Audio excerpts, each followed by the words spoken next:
అందరికీ నమస్కారం అండి. ఈరోజు ఈ వీడియోలో మార్గశిర మాసంలో వచ్చే లక్ష్మీ గురువారాల గురించి పాటించవలసిన నియమాలేంటివి, చేయకూడనివేంటి, చేసే పనులు ఏమిటి, అదేవిధంగా ఈ 5 గురువారాలలో నైవేద్యం, అలాగే పూజా సమయాలు, తిథి, నక్షత్రం ఏమిటి అనే పూర్తి వివరాలు ఈ వీడియోలో తెలుసుకుందామండి. కార్తీక మాసంలో మనం ఏ విధంగా శివారాధన చేస్తామో అదేవిధంగా మార్గశిర మాసంలో లక్ష్మీదేవిని అంతే విశేషంగా మనం పూజిస్తాము. చంద్రుడు పౌర్ణమి నాడు మృగశిర నక్షత్రంలో ఉంటే ఆ మాసాన్ని మార్గశిర మాసం అని అంటారు. అయితే మనం మామూలుగా అయితే శుక్రవారాల్లో మనం లక్ష్మీదేవిని పూజిస్తాము, కానీ మార్గశిర మాసంలో గురువారం పూజిస్తామండి. అదేవిధంగా ఈ మార్గశిర మాసం గురించి చెప్పాలంటే, మార్గశిర వ్రత పురాణం ప్రకారం ముందు మనం మామూలుగా అయితే దేవుళ్ళను కానీ శుభ్రపరిచే మంగళవారం, శుక్రవారం చేయం కదా. కానీ మార్గశిర మాసంలో గురువారం కూడా మనం దేవుళ్ళను తీయడం కానీ, పూజా గదిని శుభ్రపరచడం కానీ, ఇల్లు బూజు తులపడం కానీ అలాంటివన్నిటి చేయకూడదండి.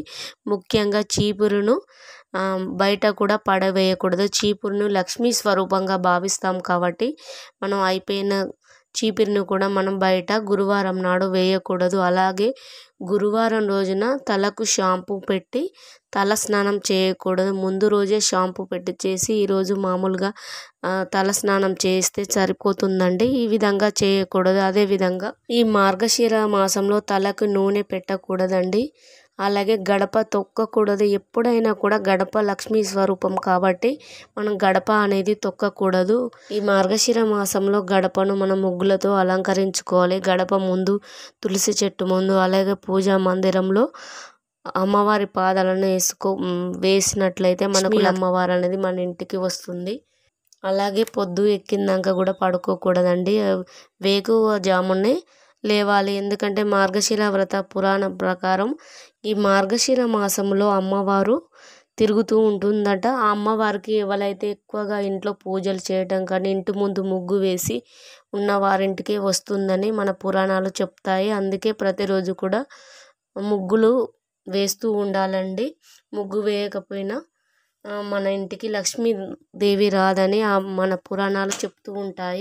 అదేవిధంగా ముగ్గు వేయడం కానీ, కడపను అలంకరించుకోవడం, తులసీదేవిని అలంకరించుకోవడం వంటివి చేస్తూ ఉండాలండి. మనం ఎప్పుడు చేయాలి మరి ఈ బూజులు తులపడం అలాంటివి అంటే, మనం ముందు రోజే బుధవారం రోజు అన్ని ఇంటిని కానీ, పూజ గదిని కానీ, దేవుని ఫోటోలు కానీ అన్ని ముందు రోజే శుభ్రపరచుకోవాలండి. ఈరోజు అస్సలే చేయకూడదు. అదే ఈ నెలలో చాలా విశేషమైన రోజులు ఉన్నాయండి. డిసెంబర్ 14, 15 పౌర్ణమి ఉంది. 26 ఏకాదశి, 7 సుబ్రహ్మణ్య షష్ఠి. అదేవిధంగా శని త్రయోదశి డిసెంబర్ 28న ఉందండి. ఈ ప్రత్యేకమైన రోజులు అలాగే గురువారాలు, మంగళవారం, శుక్రవారం అనేది ఇల్లును శుభ్రపరచడం కానీ, బూజు దులపడం కానీ, దేవుని ఫోటోలు తుడవటం కానీ చేయకూడదండి. అదేవిధంగా ఈ మార్గశిర మాసంలో మనం నాన్ వెజ్ కూడా తినకూడదండి. కానీ ఇంట్లో వాళ్ళు తినేవాళ్ళు ఉంటే వండి పెట్టవచ్చండి. అదేవిధంగా ఈ మాసంలో ఆరుద్ర నక్షత్రం వస్తుంది కదా, అది శివుని జన్మ నక్షత్రం. అది కూడా చాలా విశేషమైనది. అలాగే 26 ఏకాదశి ఉంది. అదే రోజు మార్గశిర గురువారం కూడా ఉంది. 2 కలిపి వస్తున్నాయి కాబట్టి చాలా విశేషమైన రోజు.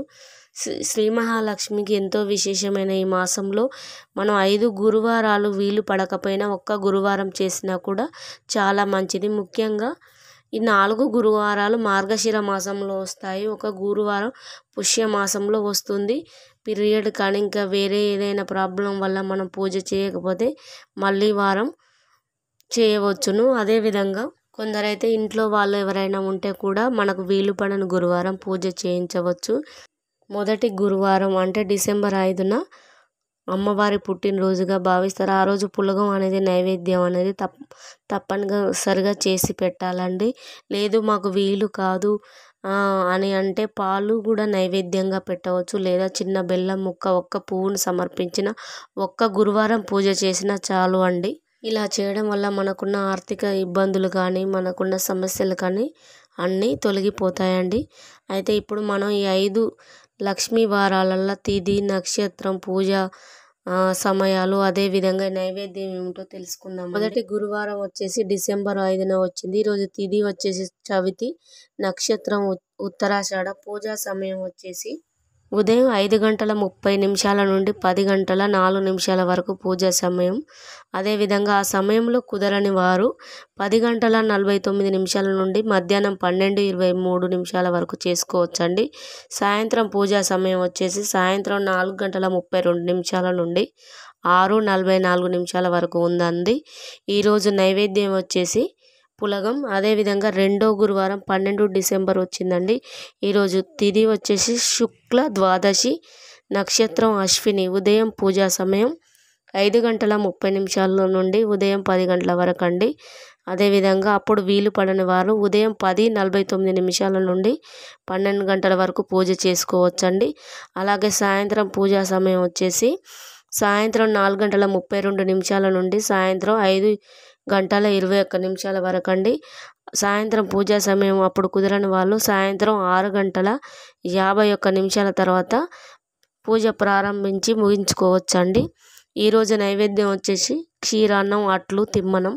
మూడవ లక్ష్మీవారం వచ్చేసి 19 డిసెంబర్ అండి. ఈరోజు బహుళ చవితి, నక్షత్రం వచ్చేసి ఆశ్లేష. పూజా సమయాలు తెల్లవారుజామున 4:12 నుండి 10:04 వరకు ఉందండి. ఆ సమయంలో కుదరని వారు 10:49 నుండి 12 గంటల వరకు ఉదయం పూజ చేసుకోవచ్చు. సాయంత్రం పూజా సమయం 6:19 తర్వాత ఉందండి. ఈరోజు నైవేద్యం వచ్చేసి కుడుములు, అప్పాలు, పరమాన్నం పెట్టవచ్చును. నాలుగవ గురువారం వచ్చేసి 26 డిసెంబర్. ఈరోజు తిథి ఏకాదశి, నక్షత్రం వచ్చేసి స్వాతి. పూజా సమయాలు ఉదయం 5:32 నుండి 10:04 వరకు ఉందండి. ఆ సమయంలో కుదరని వారు 10:49 నుండి 12 గంటల వరకు పూజ అనేది చేసుకోవచ్చండి. సాయంత్రం పూజా సమయం వచ్చి సాయంత్రం 4:32 నుండి 6:44 వరకు సాయంత్రం పూజ చేసుకోవచ్చండి. 5వ గురువారం పుష్యమాసంలో వస్తుంది కదా, జనవరి 2. ఈరోజు తిథి వచ్చేసి తదియ, నక్షత్రం శ్రవణ నక్షత్రం. పూజా సమయాలు ఉదయం 7 గంటల నుండి 10 గంటల వరకు అండి. ఆ సమయంలో కుదరని వారు మరలా 10:49 నుండి 12 గంటల వరకు పూజ అనేది చేసుకోవచ్చండి. సాయంత్రం పూజా సమయం వచ్చేసి 4:48 నుండి సాయంత్రం 6:24 వరకు ఉందండి. ఈరోజు ఆఖరి వారం. నైవేద్యం వచ్చేసి పూర్ణం బూరలండి. ముఖ్యంగా ఈ మార్గశిర మాసంలో స్వయం పాకం, వస్త్రదానం, పేదవారికి మనకు తోచినంతగా సాయం చేస్తే చాలా మంచిది. ఈ వీడియోలో మనం మార్గశిర మాసంలో చేయకూడని పనులను, అదేవిధంగా మార్గశిర మాసం యొక్క ప్రాముఖ్యత మరియు ఏమేమి చేయాలి, అదేవిధంగా లక్ష్మీ గురువారాల పూజా సమయాలు, తిథి, నక్షత్రం, నైవేద్యాలు అనేది తెలుసుకున్నాం కదా. సర్వే జన సుఖినో భవంతు.